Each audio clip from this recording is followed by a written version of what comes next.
Kenapa seolah-olah pernikahan dini menjadi rantai yang sulit diputus? Kok bisa sih pernikahan dini terjadi dari generasi ke generasi selanjutnya? Coba kita dalami. Angka pernikahan dini di Indonesia adalah 20/1000. Artinya dalam 1000 orang ada 20 kasus pernikahan dini. Data ini berdasarkan pernyataan Kepala Badan Kependudukan dan Keluarga Berencana Nasional atau BKKBN Hasto Wardoyo pada tahun 2022. Tentu ini sangat mencengangkan.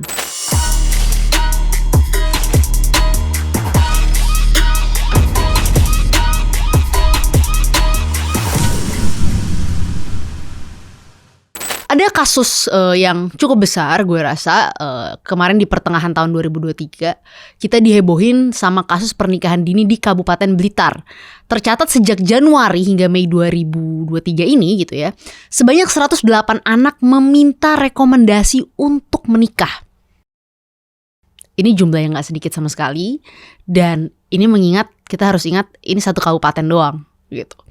Data ini sebenarnya berdasarkan data dari Dinas Pemberdayaan Perempuan, Perlindungan Anak, Pengendalian Penduduk dan Keluarga Berencana. Singkatannya agak ribet, ntar kalian lihat aja di sini ya. Seperti biasa kan dalam birokrasi kita singkatannya banyak yang ribet-ribet gitu. Dari Kabupaten Blitar gitu kan. Nah, biasanya pernikahan dini ada karena fenomena hamil di luar nikah. Tapi di kasus Blitar ini agak berbeda. Ada pergeseran tren di sini. Kenapa mereka memilih untuk menikah dini? Faktornya adalah kebanyakan dari anak-anak ini, terutama anak perempuan di sana, ingin menikah dan memilih untuk putus sekolah. Nah, di sini sebenarnya sesuatu yang sangat menarik. Sesuatu yang kita anggap seperti ya normal atau common gitu ya. Bahwa mungkin karena hamil luar nikah jadi menikah dini. Tetapi ini enggak. Anaknya memutuskan untuk menikah dan ingin putus sekolah.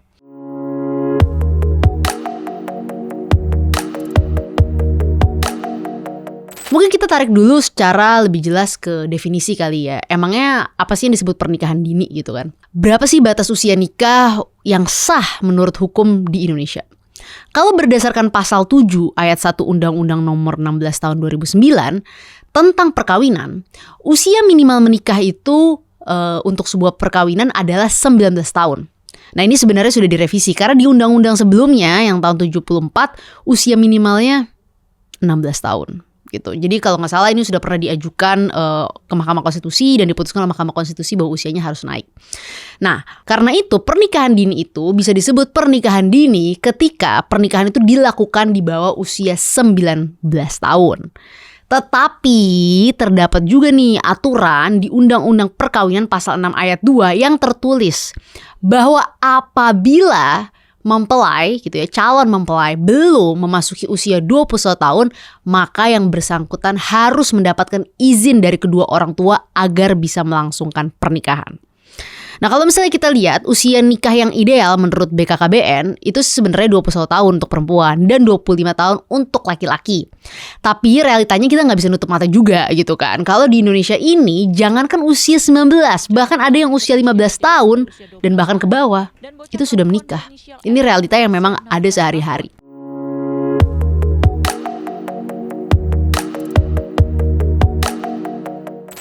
Ada beberapa faktor penyebab pernikahan dini. Mungkin yang sekarang kita anggap sebagai sesuatu yang normal atau common ketika seorang menikah dini adalah nomor 1, hamil di luar nikah.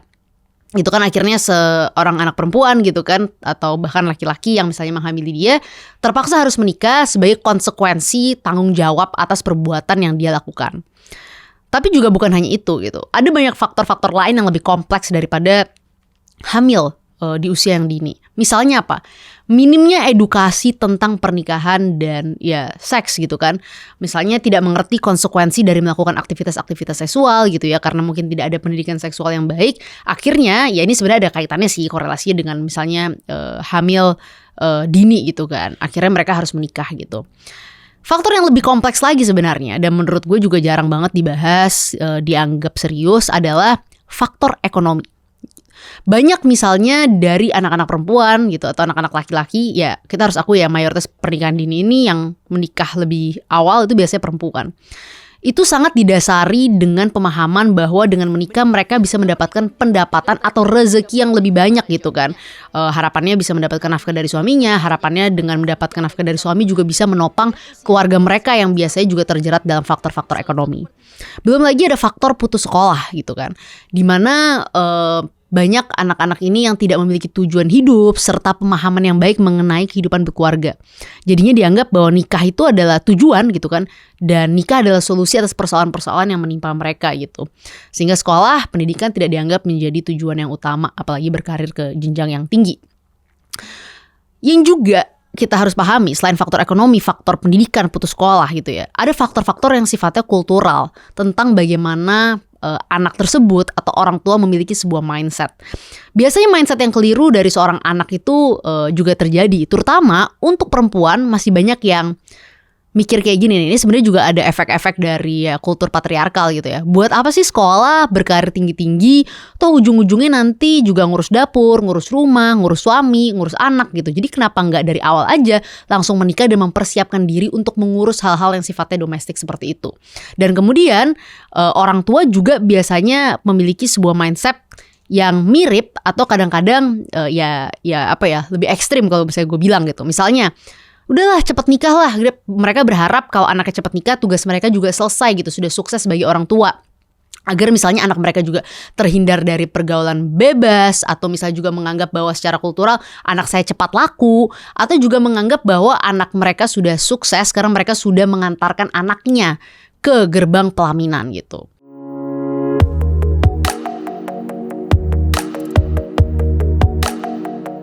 Gue sendiri tidak setuju dengan mindset yang mendasari pernikahan dini tersebut gitu. Karena menurut gue orang dengan usia yang masih anak-anak ya, usia anak-anak nih kita bicara, ketika seseorang misalnya masih usia 15 tahun, 16 tahun gitu ya, belum memilih aja belum bisa gitu, nyoblosnya belum bisa gitu kan, punya KTP aja belum bisa, dan kemudian mereka dinikahkan, ya itu akan jadi problema karena mereka sendiri belum siap untuk memikirkan, menganalisa keputusan-keputusan atas dirinya sendiri. Tetapi mereka sudah diminta untuk berkeluarga, mengambil keputusan bersama sebagai suami istri, dan kalau mereka hamil dan punya anak, mengambil keputusan misalnya untuk anak mereka. Dan kita juga jangan pernah lupa ya, anak-anak itu tidak memiliki apa yang disebut konsen gitu ya, konsensual gitu. Sesuatu yang sifatnya konsen tuh apa sih? Sesuatu yang memiliki persetujuan gitu. Ketika seseorang sudah dewasa, mereka memiliki hak untuk menyetujui atau tidak menyetujui sesuatu gitu kan. Nah, anak-anak tidak memiliki itu. Kenapa? Karena mereka dianggap belum memiliki kematangan untuk menganalisa informasi, untuk menganalisa environment mereka gitu kan. Dan bayangkan seseorang yang belum memiliki konsen, kemudian ya dibiarkan untuk menikah gitu kan. Nah, ini jadi persoalan yang sangat serius gitu. Dan jangan pernah lupa ya, anak-anak tuh tugasnya bermain. Anak-anak tuh tugasnya melakukan eksplorasi dalam hidup mereka. Kalau mereka tidak diberikan waktu bermain, tidak diberikan waktu eksplorasi yang panjang, terus gimana mereka bisa betul-betul menerima apa yang akan terjadi di masa depan? Menurut gue, kasih dulu ruang buat mereka. Hidup tuh berat, percayalah. Jadi kasih ruang mereka tumbuh, mengalami pendewasaan secara natural gitu. Jangan dipaksa-paksa lebih cepat. Dan again, belum tentu dari mereka, orang dengan usia anak-anak ini gitu ya, ready, siap gitu menerima peran sebagai orang tua.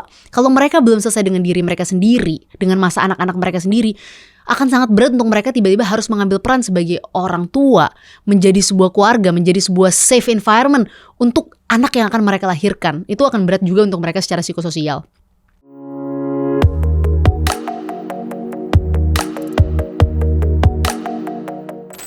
Dan juga masalah kemiskinan ya. Dan anak yang misalnya stunting gitu, yang putus sekolah gitu ya. Ini adalah masalah yang terus-menerus berulang. Ini tuh udah kayak siklus yang berulang terus-menerus gitu. Jadi kalau misalnya anaknya ibunya belum siap untuk melahirkan gitu ya, abis itu melahirkan, kemudian juga secara faktor ekonomi juga belum siap untuk mengandung, sehingga gizi yang diterima tidak baik, terus kemudian gizi yang diberikan kepada sang anak tidak baik, akhirnya menjadi sebuah siklus berulang yang kita sebut sebagai lingkaran setan. Gue punya satu cerita mungkin ya yang bisa gue ceritain. Pada satu masa dulu pada tahun 2019 gue pernah turun ke salah satu kampung gitu kan. Dan di kampung tersebut gue melihat seorang ibu muda gitu ya sedang menggendong anaknya gitu kan. Gue lihat anak itu usianya kayak sekitar 1 tahun apa 2 tahunan gitulah. Dia lagi ngasih anaknya makan Indomie gitu ya, pakai sosis gitu kan. Terus gue tanya, kok anaknya dikasih makan mie instan bu gitu kan. Iya, lagi pengen. Gue pikir ya mungkin sekali-sekali kali dia pusing gitu ya. Dia bilang iya saya selalu kasih makan anak saya mie instan, tinggal digonta-ganti aja. Misalnya pagi mie instan pakai sosis, malam mie instan pakai telur. Dan lo bisa bayangin kan, mie instan itu nggak ada gizi gitu kan. Dan menurut gue ini kembali bukan kepada hanya faktor ekonomi, tapi juga faktor pendidikan yang kurang dan kesiapan peran si ibu tersebut untuk memiliki anak gitu. Bayangin, lo bisa ganti si mie instan itu dengan telur yang harganya juga cenderung murah, dengan tahu, dengan tempe, dengan sayur-sayuran yang harganya cenderung murah, terjangkau, dan nutrisinya jelas. Tetapi ibu tersebut memberikan anaknya mie instan secara terus-menerus gitu. Apakah gue menyalahkan si ibu tersebut secara total? Enggak juga, karena ini persoalan yang menurut gue struktural dan lingkaran yang sifatnya ya udah kayak lingkaran setan. Makanya kita mesti hati-hati, dan pernikahan ini adalah situasi yang harus diselesaikan secara jelas sih.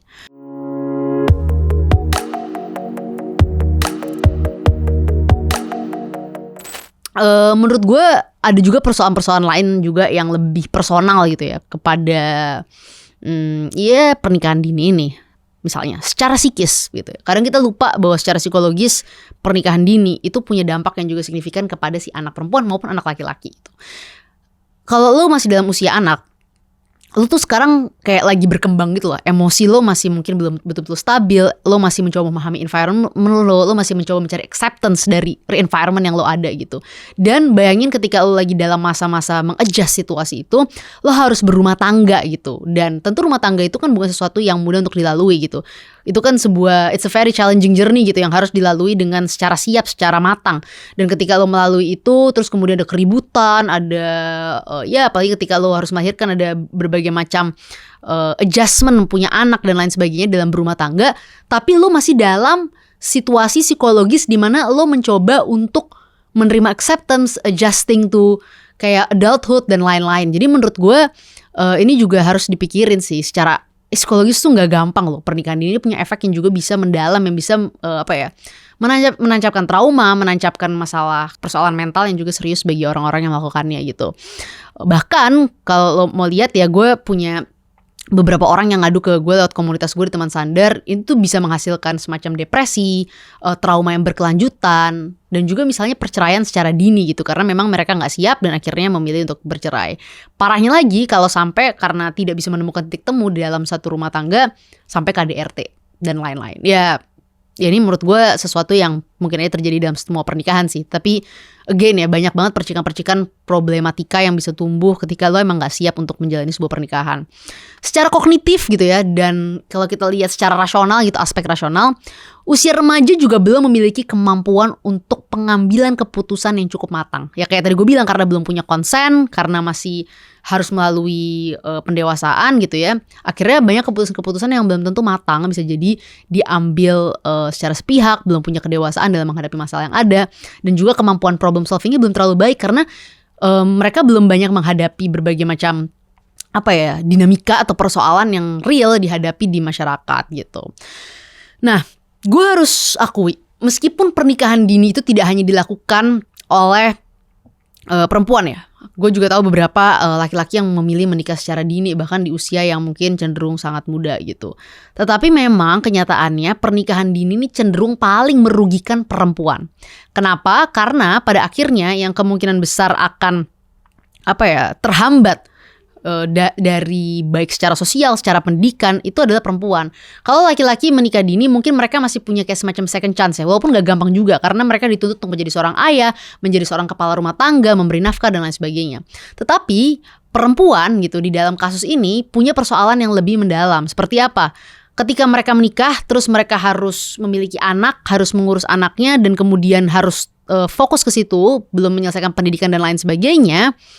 Akhirnya mereka juga akan terkungkung dalam situasi domestik, tidak memiliki kemandirian secara ekonomi, dan ya udah stuck di dalam urusan domestik itu tanpa mampu untuk keluar dari persoalan itu gitu. Makanya gue bilang itu sangat merugikan untuk mereka. Dan gue tentunya menentang pernikahan dini ini, karena menurut gue pernikahan bukan masalah solusi ataupun alternatif, tetapi mengenai kesiapan secara fisik, secara sosial, psikologis, hingga kognitif untuk seseorang akhirnya memutuskan, oke, gue akan menikah gitu.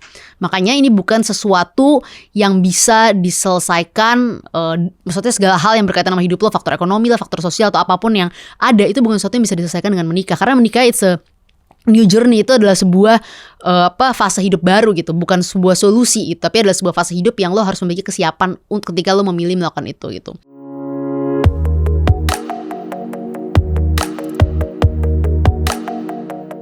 Gue berharap banget bisa ada upaya pencegahan yang konkret yang lebih bisa menghasilkan dampak untuk memastikan pernikahan dini ini gak terjadi lagi. Dan gue mendorong untuk terus dilakukan upaya, misalnya yang pertama gitu kan, pendidikan dan pemberdayaan perempuan. Pemahaman bahwa perempuan itu ya secara kultural tuh bukan harus hanya mengurus anak aja gitu, tapi juga harus sekolah yang baik, sekolah yang tinggi, dan kemudian juga menjenjang karir yang baik. Karena ya mengurus anak dan menjenjang karir itu kan bukan sesuatu yang mutually eksklusif. Ketika lo berkarir dan berpendidikan, bukan berarti lo gak bisa mengurus anak lo gitu kan.